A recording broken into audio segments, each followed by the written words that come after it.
A very good morning to you. Welcome to Business Morning. I am Bisi Adebayo. Oil prices have fallen again today, adding to steep losses in the previous session after the U.S. banned travel from Europe following a declaration that the coronavirus outbreak is now a pandemic. Now, the threat of a flood of cheap supply compounded market concerns as Saudi Arabia promised to raise oil output to a record high in a standoff with Russia. Brent crude was trading at $34.76 early this morning, having switched in and out of positive territory before the U.S. announcement. U.S. crude was down to $31.85 after dropping 4% in the previous session. The United Arab Emirates followed Saudi Arabia in announcing plans to boost oil output after the collapse last week of an agreement between OPEC, Russia, and other producers to withhold supply and buttress prices. The UAE's national oil company ADNOC says it plans to raise crude sales to more than 4 million barrels per day and accelerate a push to boost capacity by a quarter to 5 million barrels per day. Now, that push comes as the coronavirus outbreak spreads around the world at a rapid rate, prompting countries from Italy to Iran to take ever more drastic measures like lockdowns to control the spread. And U.S. President Donald Trump late on Wednesday announced a ban on travelers from Europe, and the U.S. Energy Information Administration and the Organization of the Petroleum Exporting Countries have slashed forecasts for oil demand because of the coronavirus outbreak and now expect demand to contract this quarter. And yesterday, the Central Bank of Nigeria hosted stakeholders and decision makers in the Nigerian economy at a roundtable tagged Going for Growth 2.0.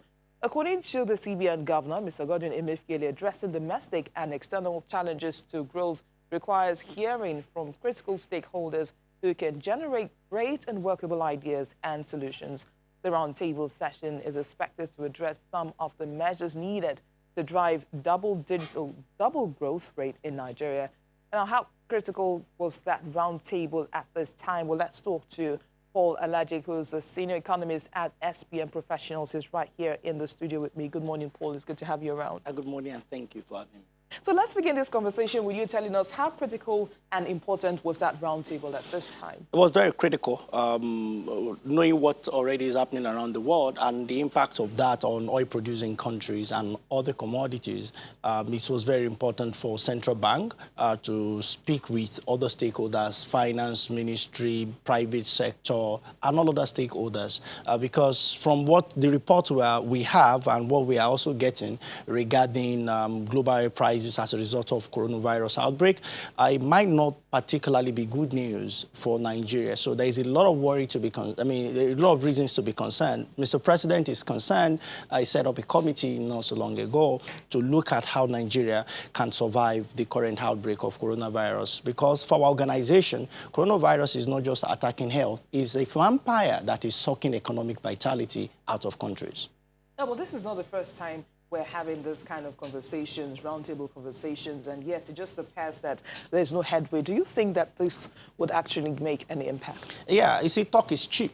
To speak is very convenient, but to take decision is going to take beyond talks. And Nigeria, from last report that we have from National Bureau of Statistics, when you look at our export versus our import, it tells us that we are doing something wrong and we need to just do something right. For instance, one of the things we exported the move from first, second, third, and fourth quarter like was crude oil.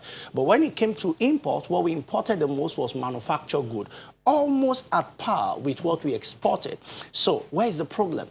Where are the jobs? Are the jobs on farms? Government have made effort to diversify on agriculture. And I watch CBN governor critically saying he even wants to support so that we can have some of our farm output come out of farms and we can have them in our cities. The same thing was the approach China adopted before it became the production hub of the world. It was the same thing that US adopted before it became one of the most powerful countries in the world. So many countries have tried the way of agriculture. Is just not the way to go because it is still strongly rooted in primary production of the three economic sectors. What Nigeria should do is manufacturing. In fact, the sanitizer they used yesterday at roundtable talks was also imported from China. The thermometer machine they use, the device they use to measure every stakeholder, all the stakeholders' temperature, was also imported from China. What is wrong with us with importation? What do we import the most? The report is here. National Bureau of Statistics said what we import the most, what is making our foreign reserve to have pressure, is manufactured goods. And we are not going to diversify to agriculture, because certainly agri-products that we imported is really very low when you compare it in billion from first, second, and third quarter. But what have been persistently increasing from second quarter, what have had consistent increase, I beg your pardon, in second quarter, have been agriculture. And Nigeria, have been manufactured goods. So all that was said yesterday, for me, it's another talks that we have. We had it where we had conversation, no, not roundtable talk, when Nigeria was in recession. And we tried all, but we had conferences, meetings, some individuals even muted that central bank should devalue Naira, and suddenly we'll be out of it. Of course, central bank did devalue Naira, and what happened? Today, we cannot go back to that value. Do you know what happened to our debt profile? It was added by 8 trillion Naira. Not because we borrowed new monies. We didn't borrow any extra money. But because we are devalued. What people do not understand is that you cannot clap with one hand. When you devalue because you want $30 to be more in Naira so that you can have more money to give state and federal government, local government to spend, you are also owing in dollars. So when you devalue, it's going to have impact on that. In fact, your population will have to do more. Why? Because the television many people are using to watch or they are watching on their phones right now, they are all imported. So they are going to be paying more, earning the same amount. Minimum wage is 30,000 Naira per month now. So they are going to be spending more and more of their income to enjoy life, which means living standard will increase as cost of living increases. So for us, I think it's another talk that we have seen, and we hope that government will do more. Yeah, there have been idea of maybe we look at the issue of budget, if we can adjust, which is a good idea. Another reason maybe government will have to borrow more to finance 2020 budget and talk to private sector individuals if they could support. So we've seen a lot of mention of what government will do, but has it worked in the past? As Nigeria actually seen economic development, has been mentioned by many of our stakeholders and also policymakers. I'm worried and I'm concerned with what we are having. You know, if the say foreign reserve goes below $30 billion US dollars, and global oil price go below $30 a barrel, it's not going to mean well for our country, and we need to do beyond talks now. We need to take major decisions. Talking about meaning well now, of course, talking the level of oil price at the moment, of course, it has crashed to about $34 this morning. And yesterday at that roundtable, the GMD of the NNPC warned Nigerians about tougher times ahead. So what does this tell you? What it tells me is that coronavirus or COVID-19 is not just after health of individuals. In fact, the report that we have shows that the mortality of coronavirus is about 4%, and about 56% have recovered from it. But what has not recovered from coronavirus is global economy. And what we are projecting from several reports we've put together is perhaps a recession, not just for Nigeria, but for the world. And if it persists beyond April, that will certainly happen. If it persists to the end of second quarter this year, it may lead the world into another global depression beyond recession. So the GMD knows what it's talking about. Nigeria has a lot of crude we've loaded, but no demand for it. Who is going to buy? Factories in China are closing left, right, and center. Second consumer of fuel globally is closing shops. Italy, one of the major consumers, is also closing shops. United States has closed its border to some of the European countries. How will economic activity happen? So many airlines. You know, we also sell aviation. We also sell aviation fuel.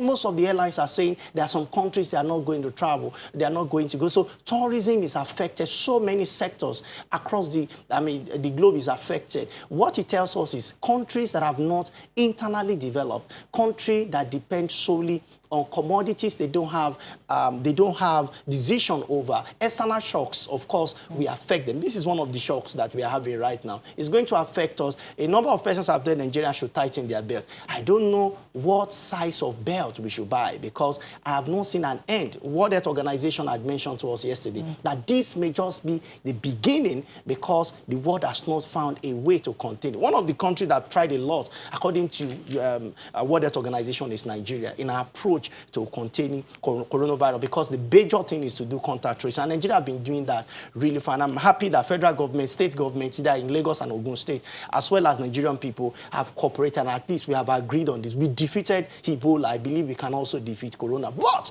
even if we have 0 case in Nigeria, it does not still mean that our economy will be better, because we don't live in isolation. If it is not well in China, it's not well in the US, it's not well in South Korea, I'm afraid Nigeria may still have to be faced with economic quagmire. And how are we going to defeat all this? How are we going to, cope if at all the global economy falls into another recession? Unfortunately, you don't prepare for war when the war starts. We should have prepared for our economy 20 years ago. So what do we do at this time? What we do at this time is to start preparing for the next tragedy that will befall the world.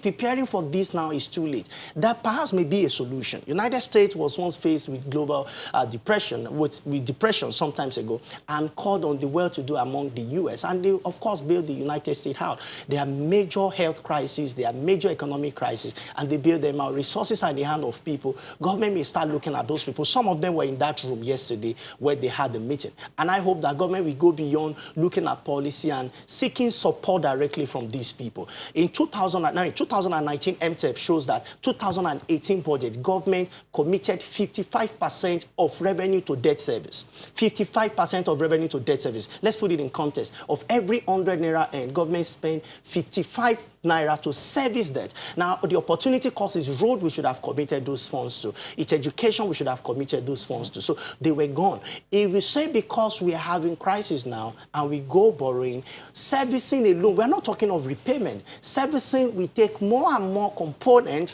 of our revenue. And revenue to debt service to revenue is a major issue. The imbalance is so huge that we don't want to throw that part. So what should Nigerians do? We have Lagos-Apapa Expressway. The richest man in Africa is helping to put that roads together. For me, it's not just a road. For me, it is like building decking. I go there once a week just to observe what they are doing on that road. There are many of those we have in Nigeria, billionaires who can help Nigeria at this time. So what will government give? That is what our President Buhari team should be thinking about. What are we going to give in exchange for these people to help us? You know one thing? If you pray to God, He can forgive you for your sin. Definitely Almighty will forgive you.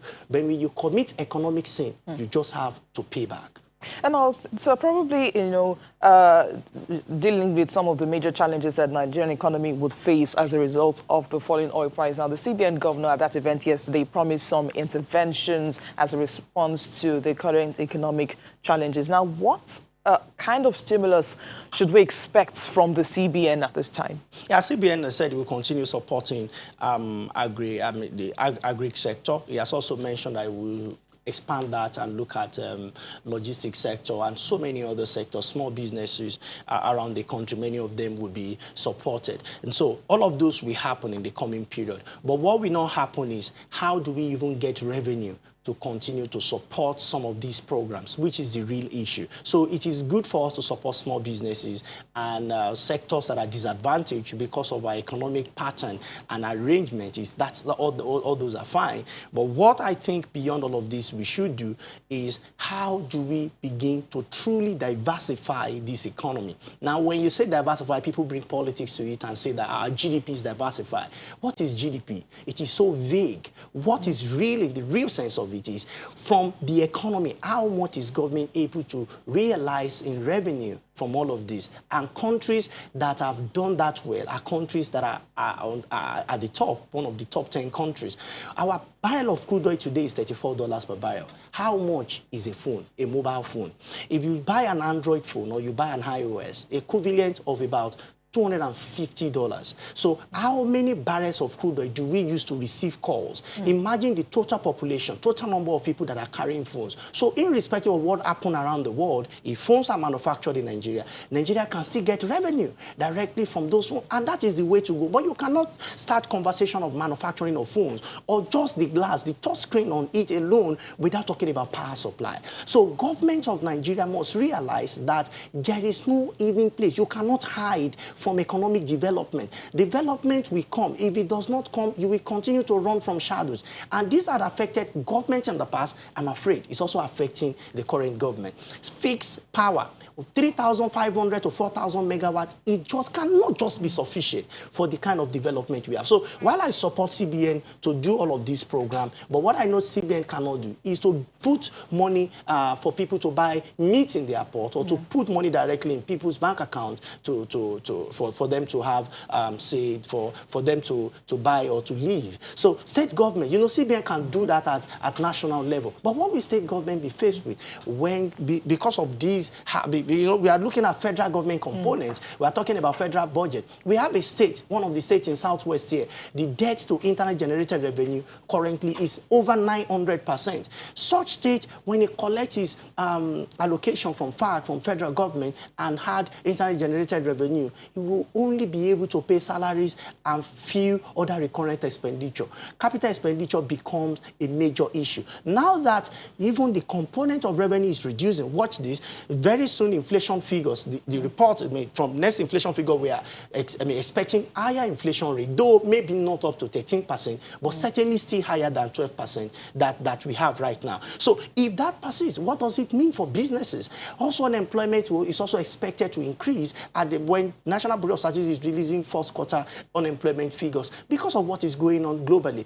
Will state now generate more money from people who are more jobless, and when prices are high? The answer is certainly no. So most states will be faced with challenges, and even paying workers at the state level. So how do we make sense of all of this is the real conversation. How we make sense of this is that states and federal government should become more innovative in revenue generation drive. Now, that innovation is not ad infinitum, because we need to put the first thing first, which is power. We need to put infrastructure in place, education and health. Now, government will say we need money to do all of those. The question is, before today, which we call the raining day, have we prepared? Have we kept? Excess crude account is virtually empty as we speak.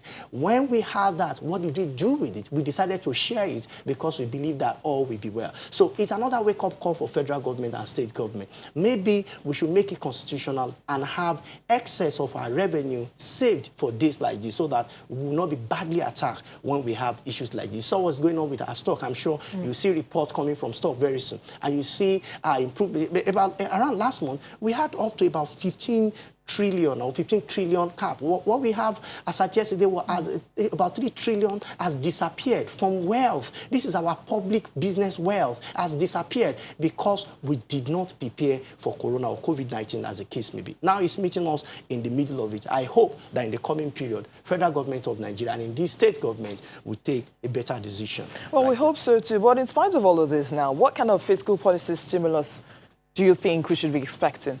We just passed, government just passed Finance Act, I think 2019 or 2020, as the case may be, but the bill was just passed. VAT increased to about 7.5%, but government has already given stimulus from that to businesses that are doing less than 25 million, and also about 10% rebate on profits. That's company income tax for businesses that are doing less than 100 million, which I think is fine. At least we're able to encourage small and medium scale business. But in coming period, I think starting business, because it's going to be tougher to start business, and it's also going to be tougher to get some rights or some permit from government, and also to do some businesses internationally. Some businesses that are also into export, I think government needs to support them by reducing tax rate for some of these businesses, so that some of our products, we can also influence what is happening globally and beyond Nigeria. And one other issue that was touched at that roundtable was about financial inclusion. How can we promote financial inclusion, especially in times like this? Financial inclusion shouldn't be so much of challenge. Kenya, Rwanda, and so many other countries have more percentage of people captured just within Africa. Even in West Africa, Ghana seems to have more and more people coming into this. And the conversation is happening even later next month in Ghana to see how West African countries can have more in terms of financial inclusion. The truth is that if more people can use mobile phone than number of bank accounts that we have, something is wrong somewhere. So the approach of commercial bank and microfinance bank to getting people to be more inclusive in the finance system, I think is wrong. And I think we need to look at that and rejig it. People don't necessarily need to get to a bank before they open an account. Some banks are getting that correctly now. But USSD code should be used now to open accounts anywhere people may be. Once you can make a call anywhere in Nigeria, you should be able to open an account somewhere in Nigeria. But you see, some of the charges and all of that was brought up, it's also a bottleneck because somebody in a rural area, somewhere in Huhimini, in Benue State, will be wondering, how do I give you money? Somebody who have kept money somewhere in that remote area all his life will now say, for me to give money, you're still going to charge me 50, 100 naira. 1,500 naira may not be huge conversation to people in Lagos, and some parts in Lagos, by the way, or people in Cross River State, or people in Abuja. But it will really be big issue for people that live in some remote area, remote part, I beg your pardon, of Nigeria. So we need to review it and also give incentive for people, because the people we have not captured, when their money comes into the basket, you are going to have a lot of, you are going to have huge fund that is out there lying busy doing nothing. And we don't really know how much it's worth until we create a program or some level of stimulus for them to bring in their money and bring it, of course, to the financial system. Many thanks for speaking with us, Paul Alaji. Paul Alaji is a senior economist at SPM Professionals. Thanks for sharing your thoughts with us. Thank you so very much for having me.